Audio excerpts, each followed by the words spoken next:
오늘 본문 시작이 유대인이라 부르는 네가 if you call yourself a Jew 이렇게 시작돼요. 그냥 지나갈 수 있는 말이지만 이거를 바꾸면 조금 실감이 납니다.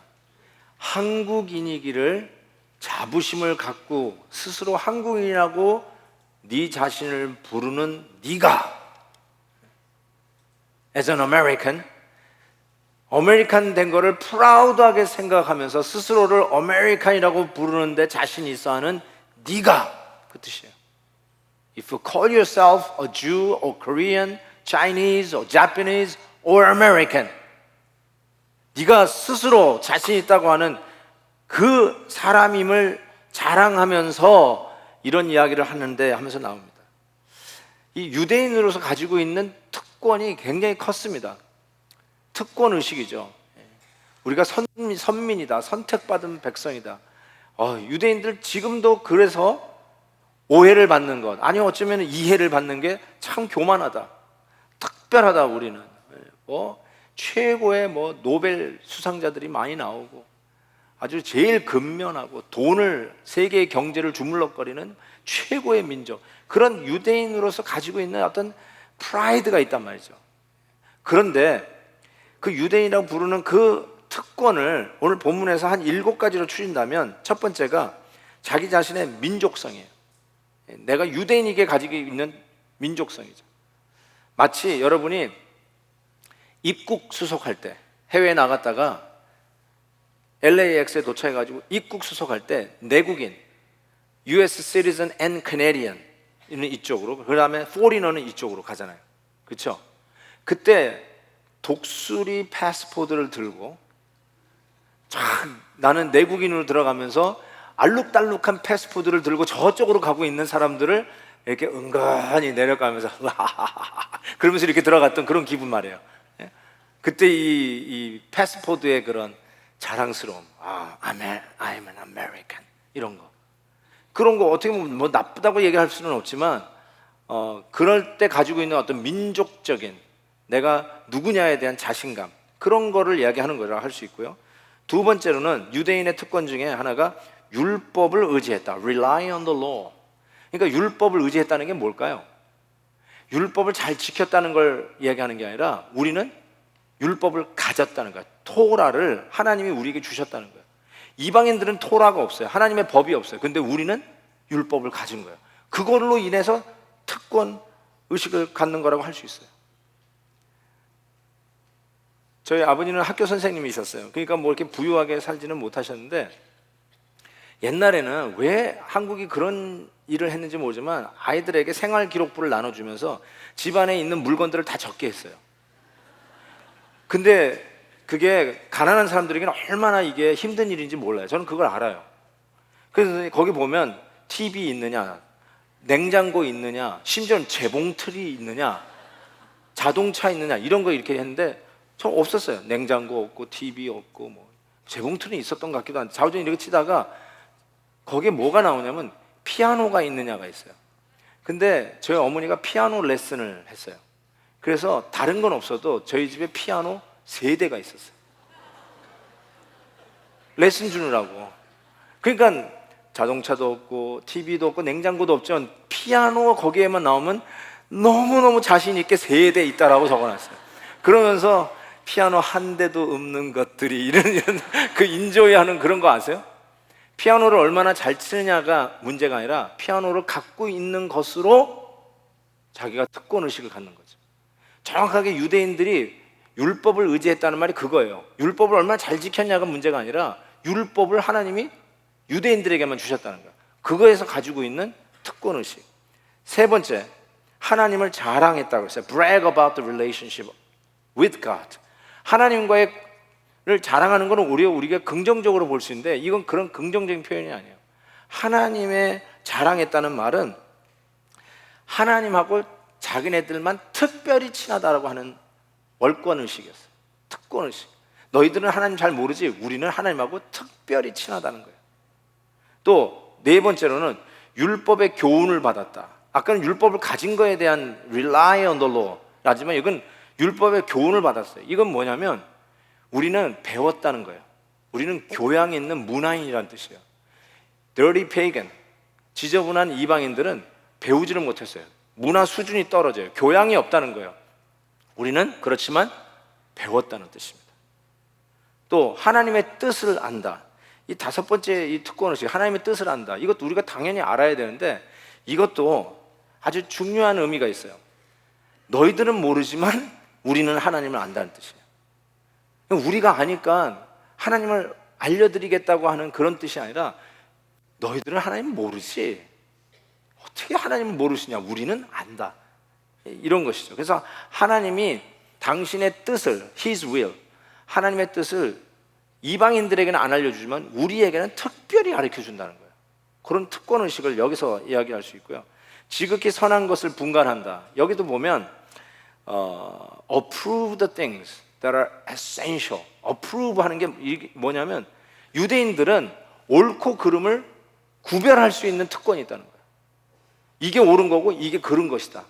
너희들은 앞뒤도 구별 못하는데 우리 유대인들은 옳고 그른 것을 분별하는 특권. 이게 도덕적 우월감입니다. 이 도덕적 우월감을 가지면 제일 잘하는 짓이 무엇이냐면 지적질이에요. 넌 이거 잘못했고 넌 이거 잘못했고 항상 사람들의 잘못을 지적하는 이 일에 이 도덕적 우월감을 가진 사람들이 빠지기 쉬운 함정이죠. 그런데 유대인들이 지극히 선한 걸 분간했다. 긍정적인 표현이 아니에요. 자기네들만 옳고 그름을 안다라고 하는 특권의식. 그리고 일곱 번째로는 맹인의 길을 인도하는 자여 어둠에 있는 자의 빛이라고 했어요. 당연히 우리가 해야 할 일이라고 생각을 하지만 이게 또 다른 측면이 뭐냐면 다 눈먼 맹인이지만 우리만 눈 떴다라고 하는 뜻이에요. 다 눈을 감았어요. 그렇지만 우리는 떴다. 다들 어둠의 자식들이지만 우리만 빛이다.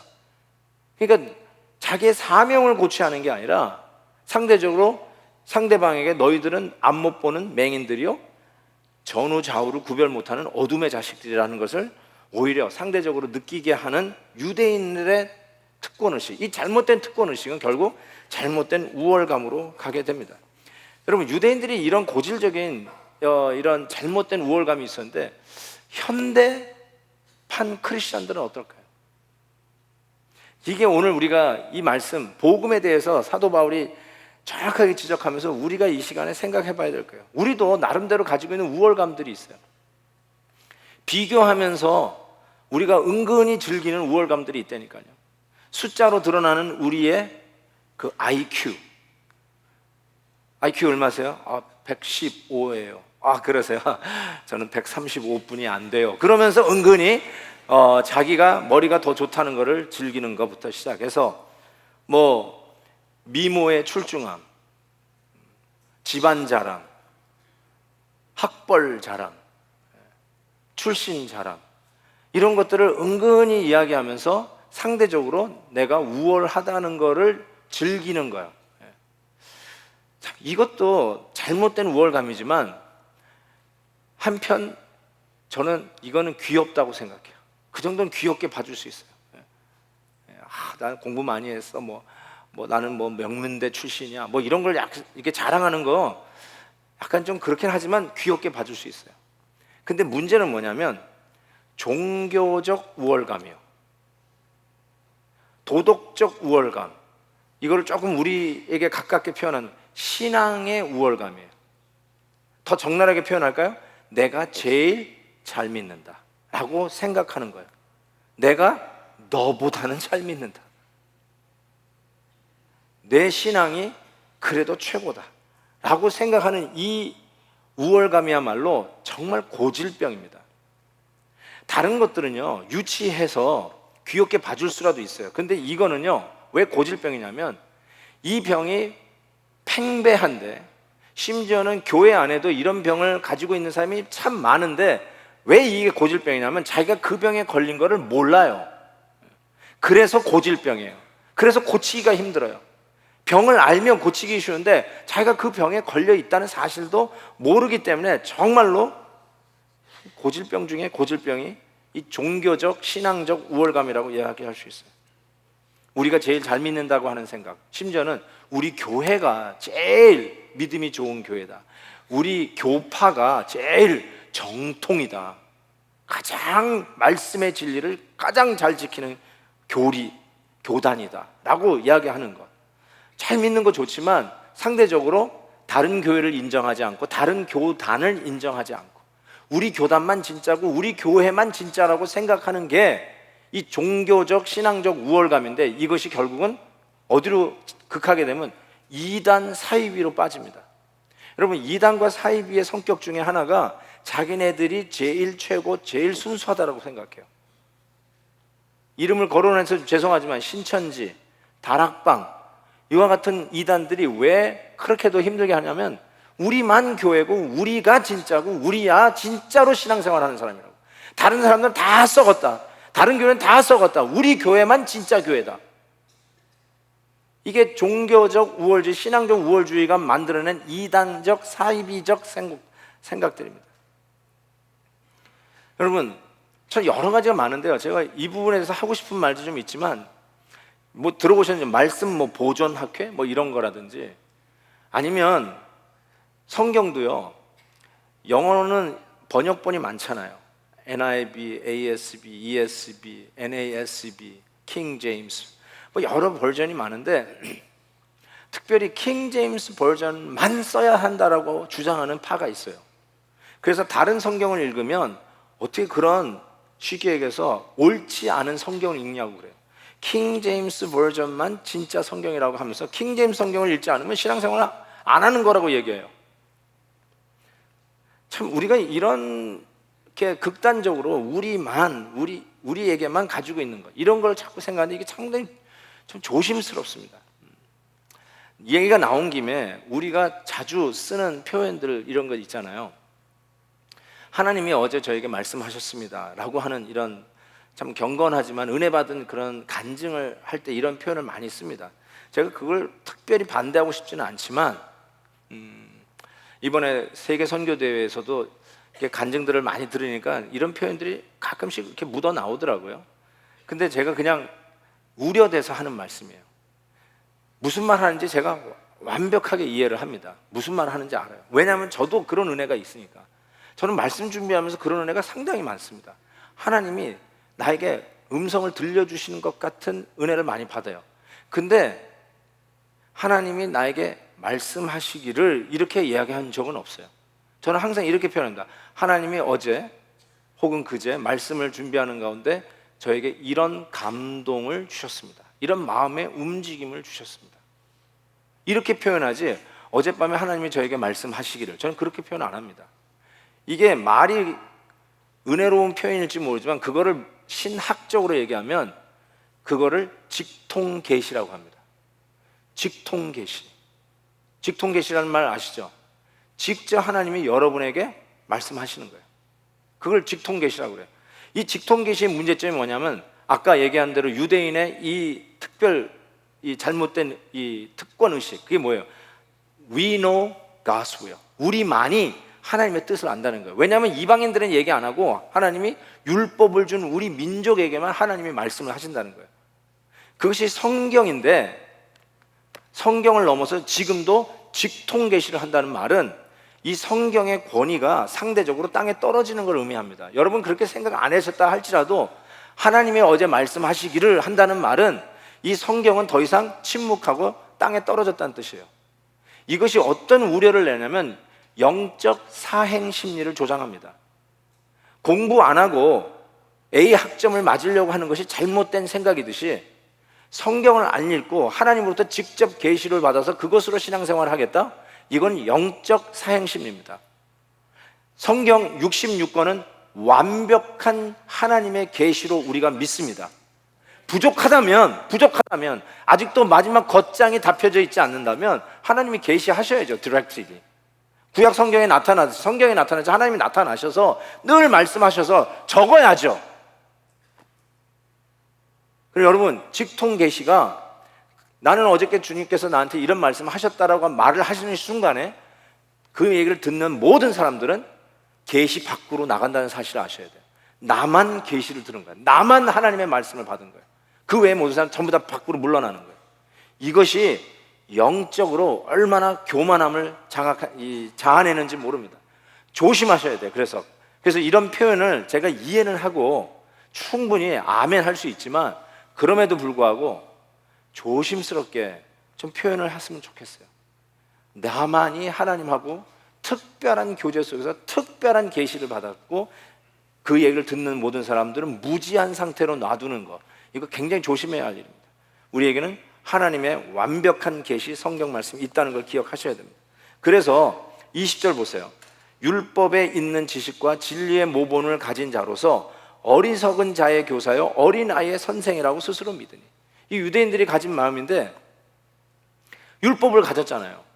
그러니까 율법을 모르는 자에게 하나님의 말씀을 가르치고, 아직도 미성숙한 자들에게 성숙해지라고 말씀을 가르치는 건 좋은데, 그 가르침을 받는 이방인의 입장에서 볼 때는 저 유대인들이 나를 어리석은 자로 취급해요. 저 유대인들이 나를 한 수 가르친다고 하면서 나를 애 취급해요. 아기 취급해요. 여러분, 그게 그들의 태도에 나타나는 거예요. 그들이 그런 말은 안 하지만 그들의 얼굴 표정과 눈빛에 나를 우습게 알고 나를 애 취급하고, 너는 아직도 그 정도도 모르느냐, 그 수준뿐이 안 되느냐 하는 이런 모멸감까지 느끼는 거예요. 여러분, 율법을 알고 진리를 알고 있는 것은 좋은데, 그래서 가르치는 선생이 되는 건 좋은데, 가르칠 때 가르침을 받는 자들의 입장에서 그들을 어리석게 취급하거나 애 취급하면 안 되죠. 태도가 중요한 거죠. 얼굴 표정이 중요한 거죠. 막자는 찐빵의 저자, 정말 유행했던 책이죠.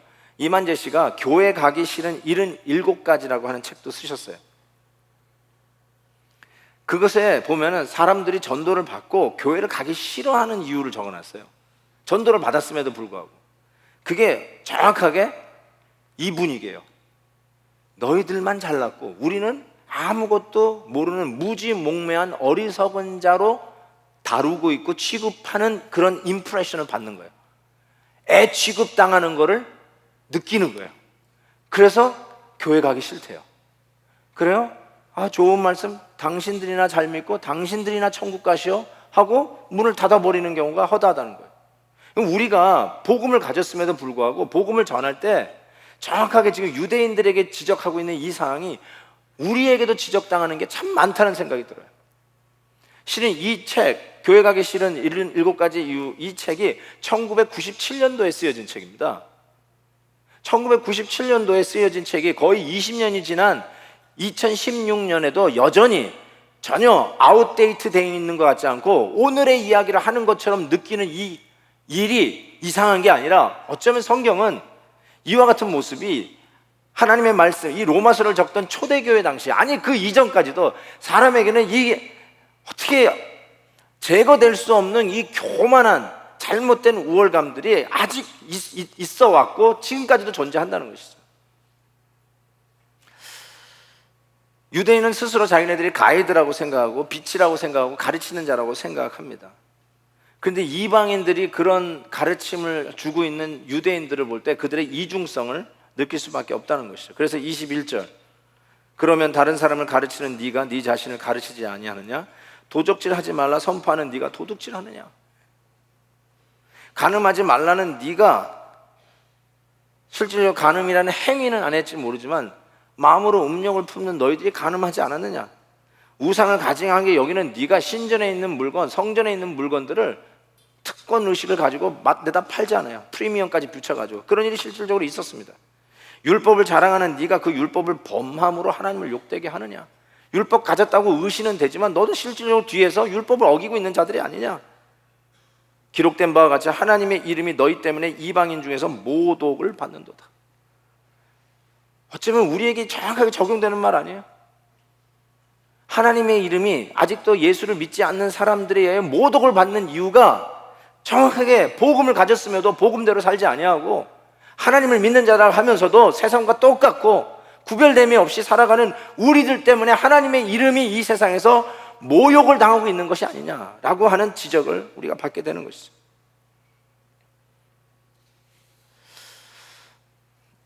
지난주에 제가 소개했던 What's so amazing about God's grace, 하나님의 놀라운 은혜라고 하는 그 필립 옌시의 책에 이런 이야기가 소개되고 있어요. 거기에 보면 자기의 몸을 파는 여인이 등장하는데 병을 얻고 마약을 하고 그러니까 완전 몸이 망가진 거죠. 그래서 자기 그 여자친구에게 도움을 청합니다. 그래서 그 도움을 청하면서 좀 도와달라고 하는데 그 얘기를 들어보니까 기가 막힙니다. 이 어느 정도로 망가졌냐면 이 몸을 파는 여인이, 이 여인에게 2살짜리 딸이 있어요.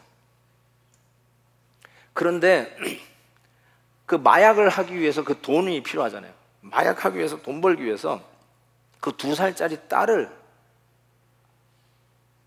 섹스 시장에 내놓습니다.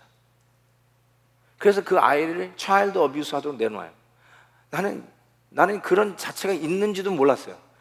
정말 끔찍하고 그냥 막 몸이 소름이 끼치는 얘기죠. 이 이야기를, 도움을 청해 오는데 이 친구도 그 얘기를 들으면서 이건 뭐 도움 줘야 할 게 아니라 경찰에 가서 신고해야 할 판이에요. 어떻게 2살짜리 딸을, 자기 딸을 마약을 하기 위해서 섹스 시장에다 팝니까? 차일드 어뷰스 어떻게 내요? 나는 이해가 안 가요. 그 자체가 끔찍한, 흉측한 범죄죠. 그 이야기를 하다가 이제 문제는, 더 놀란 게 뭐냐면 이 친구가 아니 어떻게 돼서 이 지경까지 왔냐 그러면서 좀 교회에 가서 도움을 청할 생각은 없었냐고 묻습니다. 아니 어떻게 여기까지 왔냐, 좀 그 전에 좀 교회에 가서 좀 도움을 청하지 어디 이 지경까지 왔냐고 얘기할 때 이 몸을 파는 여인의 답이 더 놀래요. 이렇게 얘기해요. 교회요? 교회요? 나는 이미 feeling terrible. 그런데 교회에 가서 더 느낌, 내 이 feeling이 더 miserable해질 이유가 있냐고. 교회요? 교회를 내가 왜 가냐고. 이미 나는 비참한데 교회에 가서 더 비참할 이유가 무엇이냐고 얘기해요. 난 이게 더 큰 충격이었어. 저는 이것도 잘 소화가 안 돼요. 지난주에 의해서 자꾸 이 복음이 소화가 안 돼요. 내가 잘 안 돼요. 살인마하고 같이 천국 가는 것도 소화가 안 되고, 이제는 창녀, 그것도 2살짜리 딸을 어떻게 그렇게 어뷰스하게 내놓는 그 엄마를 교회에서 도움을 청하러 왔다 그러면 내가 그 사람을 어떻게 대할지, 내 표정을 어떻게 관리해야 될지 솔직히 자신이 없어요. 그런 사람이 오늘 로비에 왔을 때 우리 교회 안내하시는 안내원들을 어떻게 그분들을 대할 거예요? 표정 관리 어떻게 하실까? 아니 뭐 이런 사람들이 우리 거룩한 교회 와가지고 여기까지 가시오 그럴 거예요? 뭐 잡상인 다루듯이 다룰 거예요? 표정 관리가 안 돼. 여러분은 어떻게 생각하세요? 교회요? 이미 비참한데 더 비참해질 이유가 있냐고 하는 게 요즘 생각하는 교회의 이미지인가요? 제가 어제 우리 아들 졸업식 때문에 졸업식장에 갔다가 끝나고 이제 뭐 꽃다발 들고 있으면서 한 군데서 모여가지고 이게 막 축하해주고 뭐 사진도 찍고 막 이러고 있는데 바로 옆에 역시 졸업한 학생이 이렇게 막 축하하고 그러는데 이제 그렇게 봤는데 이상한 걸 봤어요. 제가 두 남자가 그냥 축하해준다고 허가하는 줄 알았더니 둘이 막 완전히 입술이 문지러지도록 막 길게 막 이러면서 막 하고 있더라고. 미치겠더라고. 내가 그거 보는데 지난주에 내가 동성연애 얘기했잖아요. 긍휼한 마음 가져야 될 것 같고, 뭐 또 서울 시청 앞에서 퀴어 또 동성애 연애자들이 뭐 또 잔치인지 뭐 대회를 한다고 그러는데 참 긍휼한 마음을 가져야 되겠다 이런 생각을 좀 갖고 있는데, 그걸 보는데 갑자기 제 막내딸 7학년짜리 같이 갔는데 걔 눈을 가렸어요. 제가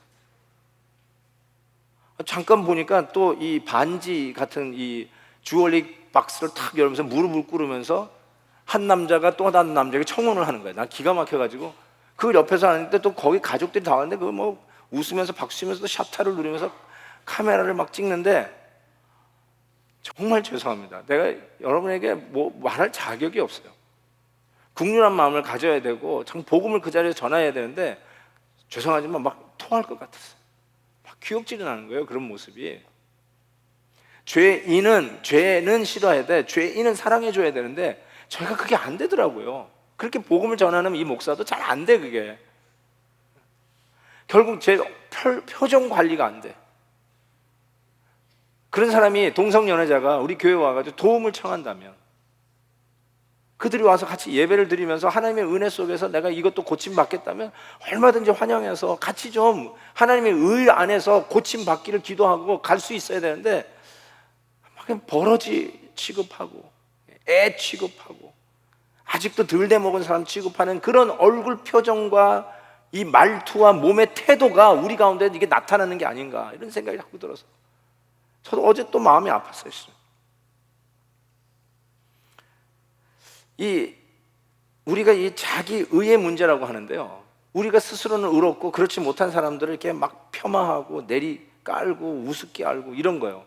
이게 자기 의의 문제 아닙니까? 나 스스로는 괜찮다고 생각하는. 근데 이 자기 의에 이 유대인들이 제대로 걸려 있는 거죠. 그걸 지금 사도 바울이 지적하고 있어요. 이 의의 문제에서 예수님이 직접 언급하신 부분이 있어요. 아예 비유를 들었어요.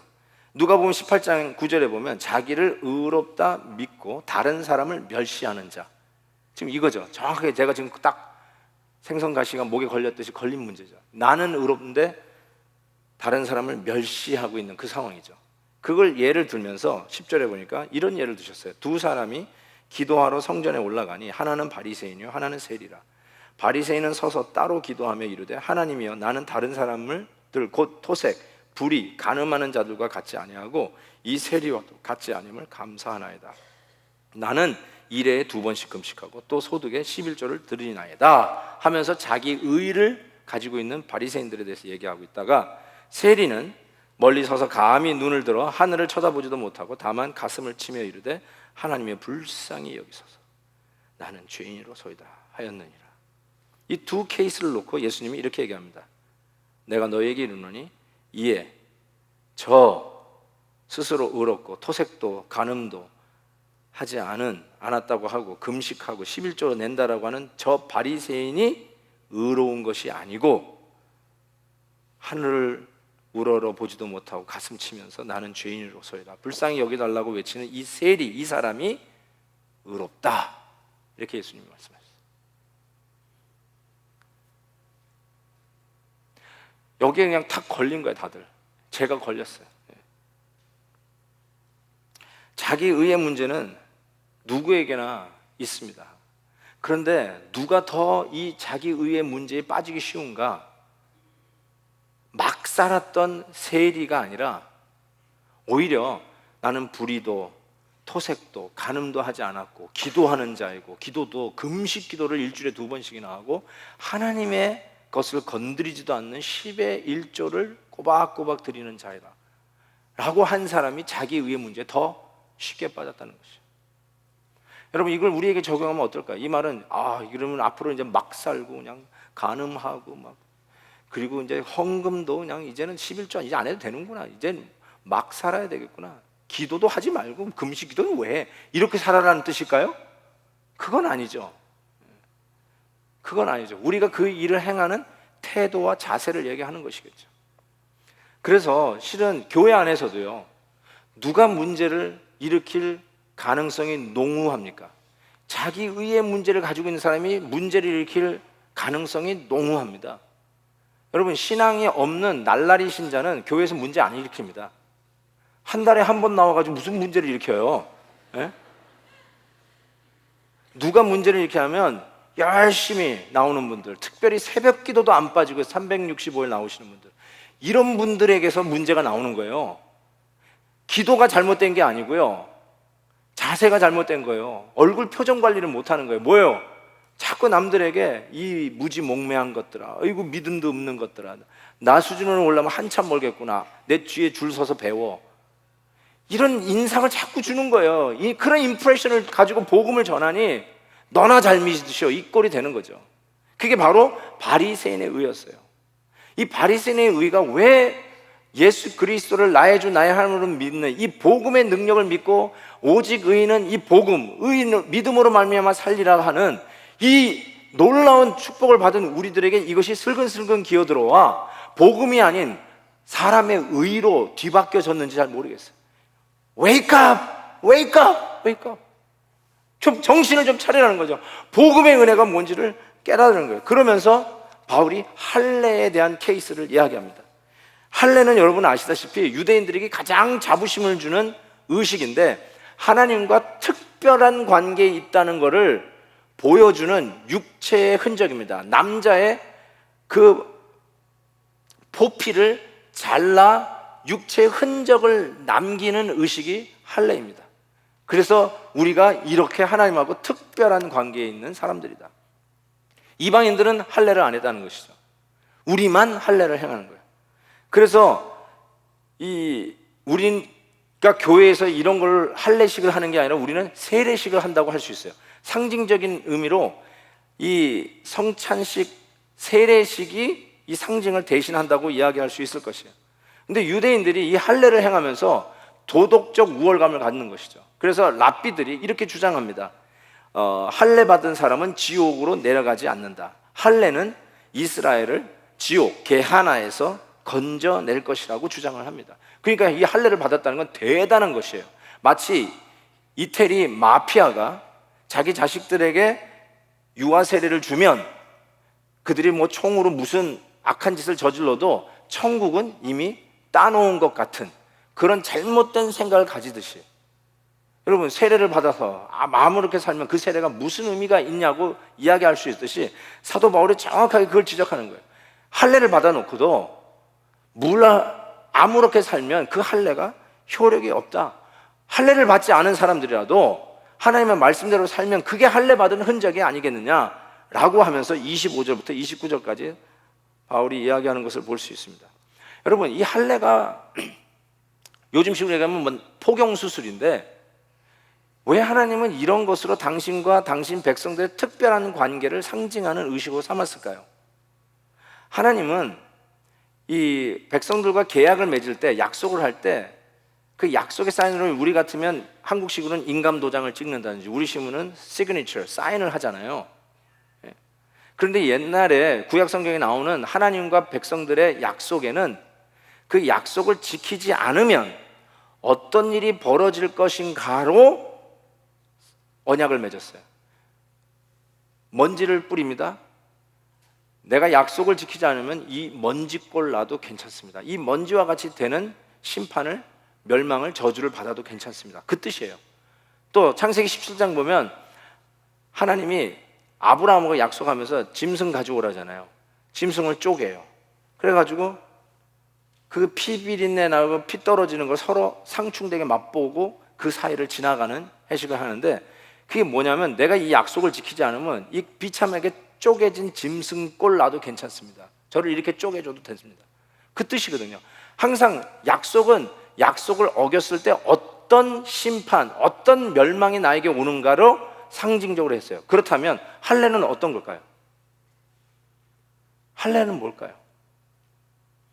내가 하나님과의 약속을 어기면 생명에서 끊어지겠다는 뜻이에요.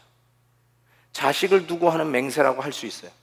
더 이상 내 이름이 전해지지 않는, 내가 여기서 끝나도 난 상관없습니다. 내 자식을 데려가도 괜찮습니다. 그 약속이에요. 하나님하고 약속해서 할례를 행했다는 것은 내가 약속을 지키지 않으면 이와 같이 생명에서 끊어지겠다고 하는, 잘라져 내가 버리겠다는 그 말씀, 그것으로 할례를 행한 것이죠. 근데 여러분 성경은 얘기합니다. 우리 모두가 하나님 앞에서 약속을 어긴 죄인이라고 이야기합니다. 율법을 먼저 소유했고 율법을 가르치는 교사된 유대인들조차 이 언약을 깨트린 자라고 바울은 이야기하고 있는 것이죠. 할례를 했다고 자동적으로 하나님과 친밀한 관계가 지속되는 것이 아니라 할례의 의미를 생각하라는 거예요. 구약에서도 이미 할례는 육체의 흔적을 남기는 데 의미가 있는 것이 아니라 마음의 할례라고 했어요. 표면적인 할례가 중요한 게 아니라 이면의 할례가 더 중요하다고 지금 이야기하고 있지 않습니까? 그래서 예레미야에서도 보면 4장 4절 유대인과 예루살렘 주민들아 너희는 스스로 할례를 행하여 너희 마음 가죽을 베라 이렇게 얘기했어요. 또 신명기 30장에 보면 내 하나님 여호와께서 내 마음과 내 자손의 마음의 할례를 베푸사. 그러면 구약에서는 그냥 몸에 육체에만 할례를 행한다고 생각하는데 아니에요. 본래부터 마음의 할례를 행하라고 얘기했어요. 바로 이것을 안 사도 바울이 골로새서에서 기가 막힌 말을 합니다. 그 안에서, 예수 그리스도 안에서 너희가 손으로 하지 아니한 할례를 받았다고 했어요. 저와 여러분은 손으로 하지 않는 할례를 받았는데 그게 뭐냐? 곧 육의 몸을 벗는 것이요 그리스도의 할례니라 라고 얘기했어요. 그리스도의 할례니라. 예수님도 난 지 8일 만에 할례 받으셨어요. 근데 그 얘기하는 게 아니라 여기서 그리스도가 받은 할례는 예수님이 육체의 몸이 갈라지신 십자가의 사건을 그리스도의 할례라고 얘기하는 것이죠. 우리가 죄를 지어 우리가 생명으로부터 끊어지는 심판을 받을 수밖에 없는 자들인데, 우리의 죄를 대신 담당하신 예수 그리스도께서 여러분이 생명으로부터 끊어져야 할 심판을 받아야 할 그 멸망을 우리 주님께서 십자가에서 갈라지시고 잘라주시고 생명에서 끊어지는 십자가의 할례를 받으셨다는 거예요. 그것을 믿는 자마다 그리스도 안에서 우리도 육체의 흔적을 혹 갖지 않았을지 모르지만 저 유대인들처럼 우리도 그리스도와 더불어 마음의 할례를 받은 자이다 라고 얘기하고 있어요. 이게 복음이에요. 이게 복음이에요. 예수 그리스도가 우리의 죄의 과를 십자가에서 갈라져 생명에서부터 끊어지는 할례를 받음으로 말미암아 우리가 그 안에서 할례를 받아 생명에서 끊어질 수밖에 없는 우리들이 생명으로 복귀, 회복되었음을 선언하고 있는 것입니다. 이게 우리가 다시 붙들어야 할 복음이에요. 우리의 알량한 의로 복음을 둔갑시키고 그래서 서로 키재기하는 이상한 복음으로 바꿔버린 이 현실 앞에서, 그래서 누가 더 잘하나 인간적인 의의를 고양하면서 그 묘한 우월감으로 은근히 즐기고, 신앙생활도 결국은 은혜로 감사함으로 하는 것이 아니라 자기가 더 잘 믿고 더 잘 사는 것 같은 것으로 은근히 즐기는 것들, 자기 의에 완전히 뒤어서 이상한 괴물로, 이상한 현대판 바리새인으로 바뀌어가고 있는 이 복음을 향해서 사도 바울이 정확하게 지적하고 있는 것이죠. 여러분 정말 표정 관리하세요. 밖에 나가서 전도할 때 표정 관리하세요. 너 이 무식한 것들아, 이런 이미지로 복음 전하지 마세요. 내가 받은 은혜가 어떤 은혜인데 어떻게 그런 마음으로 전해요? 나같이 무식하고 나 같은 죄인도 복음 받았는데 당신같이 훌륭한 분도 이 복음을 당연히 받으셔야 되지 않겠습니까? 그런 겸손함으로 전해야지, 아직도 나 따라오려면 한참 멀었구나 하는 그런 이미지나 애 취급하거나 부적당한 사람 취급하거나 이런 모습이 우리 태도와 우리의 눈빛에서도 사라져야 된다고 저는 생각해요. 성도들끼리도 서로 그런 마음으로 대하셔야 돼요. 정말로 나도 은혜 받았고 당신도 은혜 받았다, 그러면서 우리의 얼굴이 변해가는 걸 서로 확인해야 된다는 사실이에요. 여러분, 우리가 오래 예수 믿다 보다 보면 자꾸 이렇게 너무 편해져가지고 너무 그냥 그 안에 젖어가지고 나도 모르게 자기의 의에 도취될 때가 참 많이 있어요. 여러분, 우리는 끝까지 죄인이고 지난주 말씀드린 것처럼 우리의 선함도 하나님의 인자하심도 회개해야 할 죄인들이에요. 참 산부 예배들은 못 드셨죠? 정말로 우리가 하나님 앞에 회개할 자들이에요. 하나님의 인자하심이 너로 하여금 회개하도록 인도하심인 줄 알지 못하는, 하나님의 축복을 받고 이렇게 좋은 교회에서 신앙생활하고 이렇게 하나님의 형통함으로 하나님이 주신 사명을 가지고 살아가는 거, 이걸 생각하면서 남보다 더 나은 무기가 되는 게 아니라 회개할 거리라는 것이죠. 하나님 앞에 회개할 거리, 완전히 하나님의 은혜로 주어진 것이니까 더 회개하고, 그래서 오늘도 우리가 이런 말씀을 들을 때 아야 하면서 정말 회개해야 되지 않겠어요? 요즘 찬송가에서 많이 사라진 찬송가가 뭐예요? 우리가 잘 안 부르는 게 뭐예요? 인내하신 구세주여 내 말 들으사 죄인 오라 하실 때에, 그 다음에 날 부르소인데 날 부르소가 아니라 죄를 부르소서, 이렇게 변했어요 완전히. 당신은 사랑받기 위해 태어난 사람, 이 찬송가는 좋아요. 근데 전부여 의지 없어서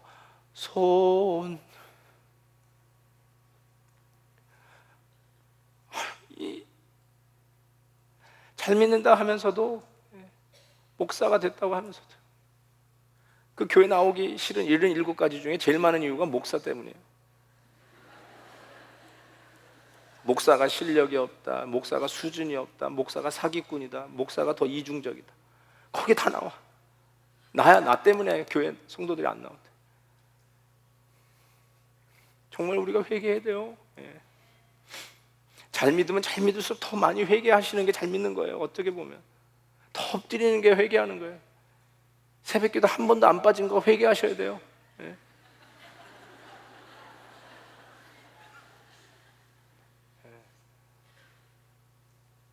진짜 회개 많이 해요. 11조 하는 거 회개하셔야 돼요.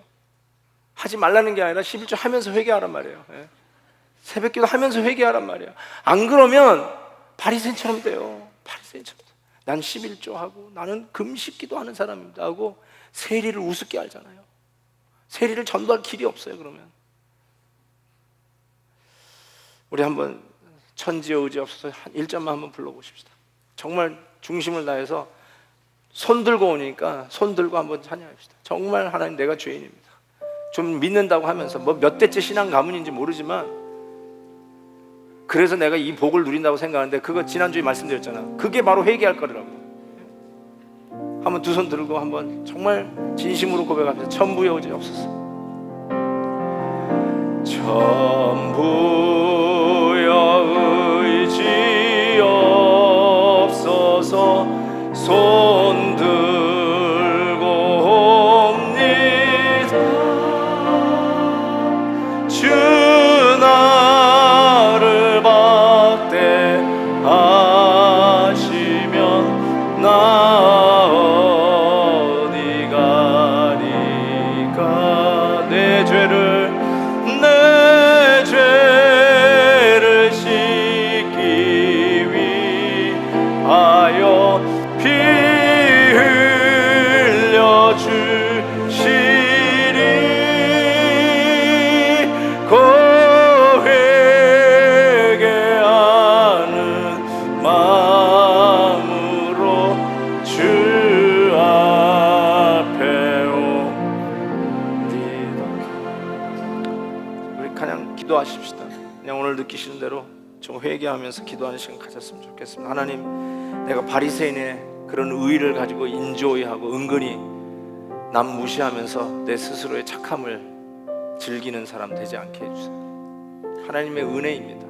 내가 이 자리에 서 있는 것도 하나님의 은혜입니다. 나에 대한 내 모습은 전적으로 하나님의 은혜입니다. 하나님 앞에 좀 진심으로 회개하고 내 죄를 자복하는 시간이 되었으면 좋겠어요. 혹시 남보다 비교하면서 은근히 즐기고 있는 우월감, 여러분 그거 조금이라도 있었으면 이 시간 하나님과 나 사이에 해결하셔야 할 죄의 문제입니다.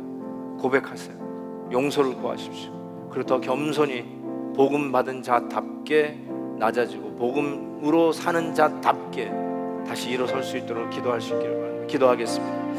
오 하나님 아버지, 주여 믿습니다. 정말 의지할 데 없어서 주님 앞에 나옵니다. 주님 앞에 회개합니다. 용서하여 주시옵시고, 하나님 우리의 알파가 되시고 우리의 오메가가 되시고 믿음의 주여 온전케 하신 예수님만 바라보게 하여 주시옵시고, 나의 의가 아닌 예수님의 의요, 나의 자랑이 아닌 우리 하나님의, 우리 주 예수 그리스도 안에서의 자랑임을 고백하며 나아가게 해주시고, 하나님 우리의 태도와 우리 얼굴 표정도 바뀌어지게 하시고 복음 때문에 우리의 말투도 바뀌어지게 하시고 우리의 몸가짐도 바뀌어지게 하여 주시옵시고, 복음을 증거하는 우리의 태도도 눈빛도 바뀌어지게 하여 주시옵소서. 정말 하나님 앞에 겸손한 자로 설 수 있도록 도와주시고 하나님 앞에 온전히 설 수 있도록 도와주시고, 예수님의 이름으로 기도하옵나이다.